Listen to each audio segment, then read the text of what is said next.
welcome back. You have just tuned in to Women's AM.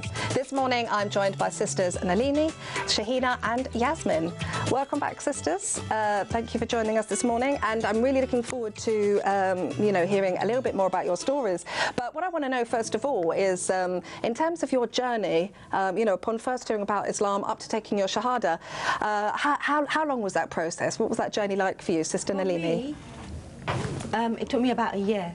I knew I was going to revert to Islam about a year before I actually did, and I spent that year just researching and getting the confidence to do it, because it's quite a scary thing to do, because your whole lifestyle has to change. So yeah, absolutely. It took me about a year for that transition. Yeah. That's interesting. And Sister Yaz, what about you? It was about 7 months actually. Yeah. I didn't actually have any intention to convert at all, but it was just the research into it and science behind it just brought me into it, really. Oh, wow, there's loads more questions I want to ask you, but we'll save that for the discussion, inshallah. Thank you for sharing that with us. Without further ado, let's go straight to her views, where today we are discussing reverts to Islam and asking what attracted them to the deen.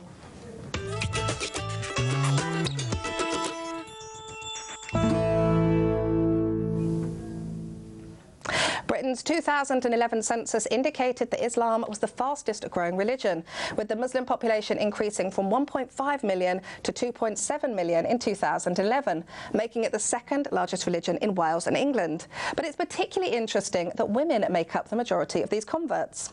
Although there are no firm statistics about women converting to Islam in Britain, an estimated 100,000 converts between 2000 and 2010 were female, and this is research according to Cambridge University. And given that Islam is often portrayed as a religion that undermines women, why are there so many women who decide to convert to Islam?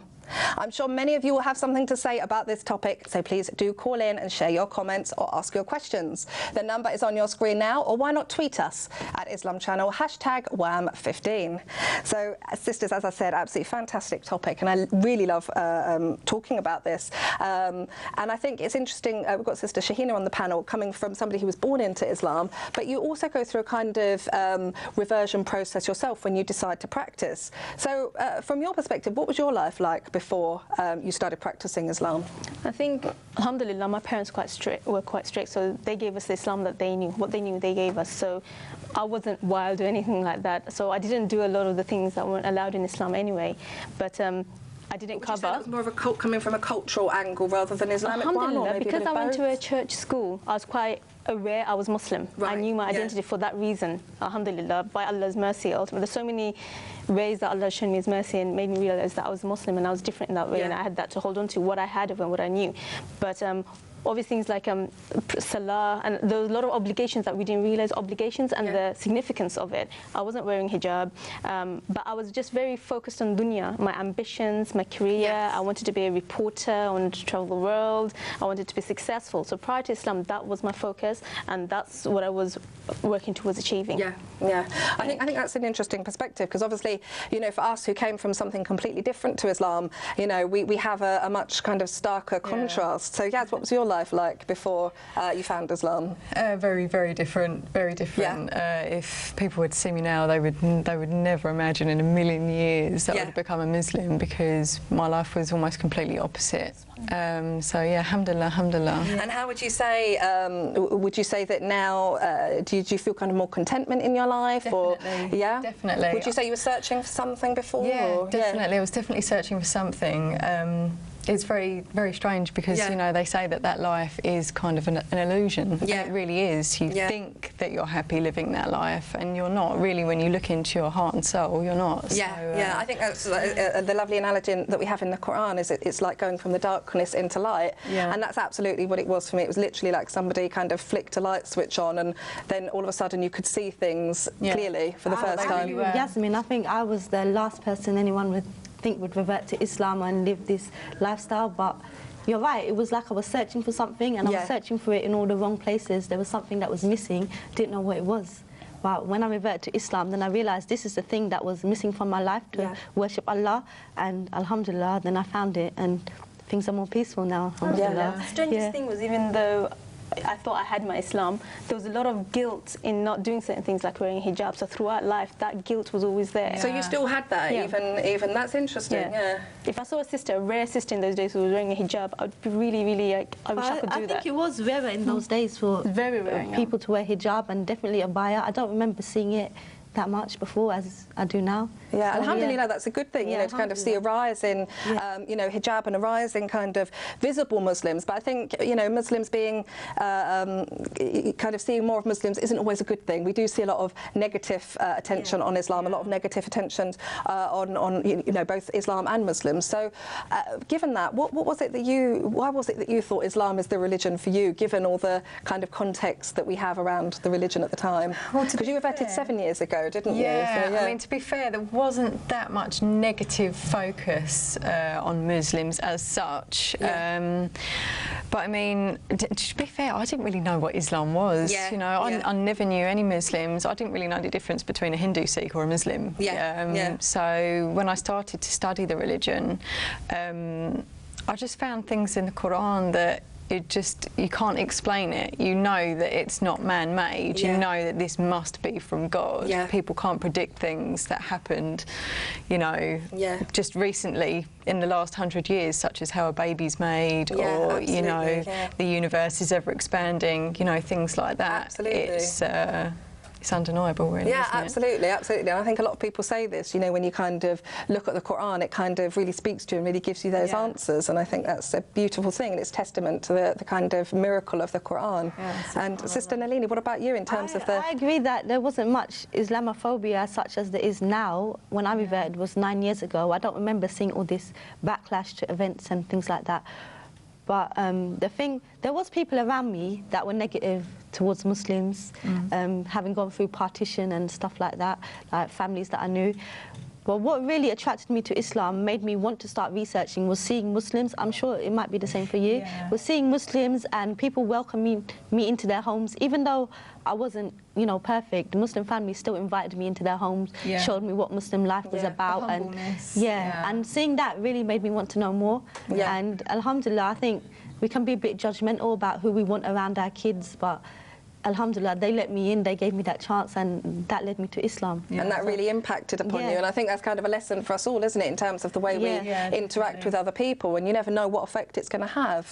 So, Shahina, what about you? Obviously, you had a kind of reversion process as such, didn't you? I did. Alhamdulillah, the strangest thing with me was my interest in Islam on a serious level was about a year before September the 11th. So I had that whole year to process, and it was Allah's will that day before September the 11th, I put my hijab on. So the first time that I walked out of the house was the day after September the 11th, and I was going to university. I got on the tube. Every single person had the newspapers of the images of September the 11th, and if I've ever felt self-conscious, it was at that time standing there, and I could feel the eyes on me. It was the first time that I actually had. So how did you handle that? Strangely, Allah gives you the courage. And whilst I felt self-conscious, I felt I knew why I did it for the sake of Allah, and I knew Allah was with me, and I knew there was a whole amount of reward for going through that difficulty. And I was going to university that outside of London, going to Surrey, so I was in an area where there were barely any other ethnic groups, let alone Muslims, and one in hijab. But what really ignited my interest was the justice of Islam. I think it was the justice of Islam. I was always an activist. Whatever I took on, I believed and I spoke, I was vocal about it. And when I realized the justice of Islam and the status of women in Islam and the protection that it gives to people, and all people, not just women. That's actually a really good point, because I think everybody's got their kind of hook, isn't it, as it were, to kind of... But I do agree with that as well, because when I started reading Quran, I started reading from the beginning, because that's what you do, it's a book. And in Surah Baqarah, the things I read about justice and the laws for society, and I thought, wow, this is amazing, it must be from God. So that really impacted me as well. And it's not just a Western perception of women in Islam, it's actually there's this cultural perception of women in Islam, and I've always had a dislike. I was pretty much a feminist, as my feminist thinking was really growing. Even though I loved Islam and I would never allow anyone to attack Islam and not defend it, at the same time I had this cultural perception that women are like this and women are like that. I think Islam gave me that no, this is not the way Muslim women are supposed to be, and Islam was what gave me the confidence to be a Muslim woman. I think having this sort of social structure within Islam that kind of governs all our behaviours, from our business affairs to our family life, you know, how we interact with our neighbours, how we interact with one another, having a very clear, concise format as to how that's to be conducted, that's something that I found very appealing. I came from an atheist family. I had no religion, so the idea of one God and, you know, the Quran being unchanged, it didn't actually touch me at the time. It was for me the kind of nuts and bolts, the practical side. Like, I always thought I knew Islam, but the realization that finally understanding what they meant when they said Islam was a whole way of life in every aspect. Did that blow you away? That there was an alternative in that sort of how we run our social system, how we run our economic system. How Absolutely. for me, even down to hadiths as well, you know, with kind of like how we should look after our environment and things like that. These are things that have just come about recently, really, isn't it? Beautiful things like if you pull out a tree, you should replace it by, is it another 10? You know, how environmentally friendly Islam was as well. The fact that I had a saying from the smallest use water aspect. carefully and So Sister Nalini, what kind of what background did you come from before you were a Muslim? My family are Hindu, and they're Hindu from South Africa. So there wasn't that strict. There wasn't that practicing in their Hinduism. So, and we do have a lot of different religions in our families. So it wasn't that much of a shock as it might have been for some other Hindu families. But I didn't really tell them when I reverted to Islam. They just sort of saw that I did. I didn't have that conversation where I sat down. I didn't have the courage to do that. But alhamdulillah, they just saw that I was. For you then? So you didn't tell them straight away. I kind of just disappeared.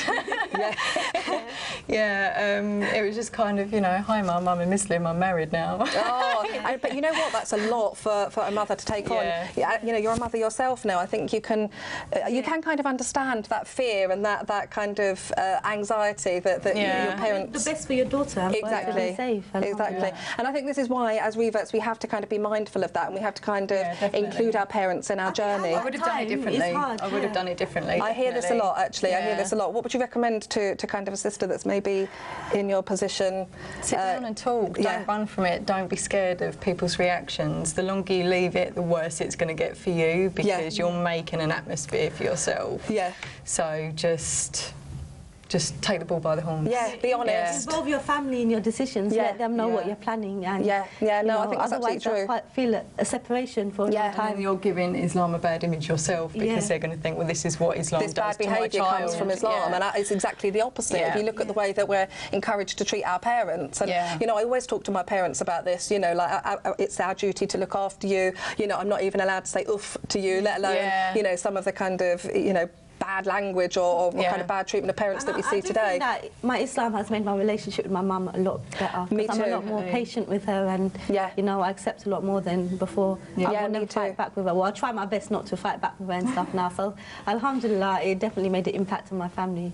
No, me too. I think when I sat down with my mum and finally told her, I was kind of built it up into such a big thing. I was so emotional. I just burst into tears. I could hardly speak. But again, that's us. We do that to ourselves, don't we? I think I completely agree with your advice. You know, talk to them at the beginning, tell them what you're thinking, and include them on that journey. I'm very sorry, sisters, but we do have to have a quick break now. We've had such an interesting discussion so far, but unfortunately, we are coming up to our first break. When we return, we'll be asking, is the conversion process harder for women than men? Before we go, here's a reminder of this week's competition.